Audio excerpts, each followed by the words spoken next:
الكاف بيعلن بناء على ما ورد إليه من دفاع الاتحاد المغربي عن مدربه وليد الركراكي بأنه الإيقاف اتشال، أنه الغرامة اللي كانت على وليد الركراكي اتشالت، وكأن أمرا لم يكن.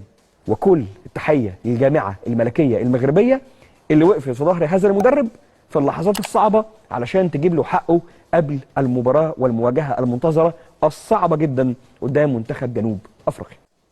وهنا وقفت عند فكرة انه القرار ده لو اتلغى او اتلعب فيه فده معناه انه الكاف ما عندوش اي اثبات، وده اللي حصل منذ دقائق.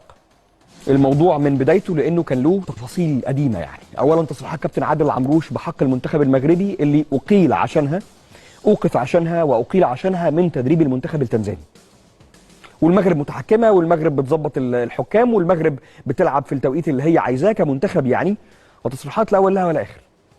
وفي النهايه الراجل خد جزاؤه بما فعل. يعني المنتخب المغربي ده بقى وقعت مباراه المغرب مع الكونغو بعد المشاهد اللي احنا شفناها بالكاميرات الخاصه، وانه الركراكي لم يخطئ في حق مبمبا. فجاه الكاف قرر يشخصن الموضوع ويثبت انه المغرب مش اكبر من اي حد. ايقاف الركراكي 4 مباريات، 2 مع ايقاف التنفيذ، غرامات فلوس قد كده وعلى الاتحاد المغربي، والجمهور ولع شماريخ، وشخصن الموضوع مع المغرب من اجل اثبات ان المغرب مش اعلى من اي حد.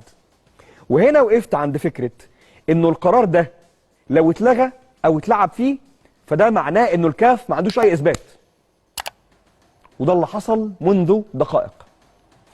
الكاف بيعلن بناء على ما ورد إليه من دفاع الاتحاد المغربي عن مدربه وليد الركراكي بأنه الإيقاف اتشال، أنه الغرامة اللي كانت على وليد الركراكي اتشالت، وكأن أمرا لم يكن.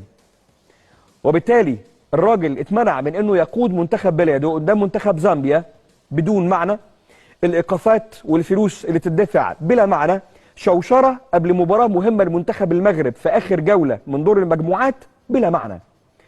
وبالتالي اعلان الاتحاد المغربي هنا على انه، او اتحاد الكاف، اعلان الكاف على انه العقوبات اتشالت دي، او ده البيان اللي خرج من لجنه الاستئناف للكاف اللي الغت عقوبه التوقيف الصداره في حق وليد الركراكي. وهنا هتلاقي انه الفقره اللي موجوده اللي هي الاولانيه بما فيها الغرامه الماليه بعد استماعها لدفعات الجامعه الملكيه المغربيه لكره القدم.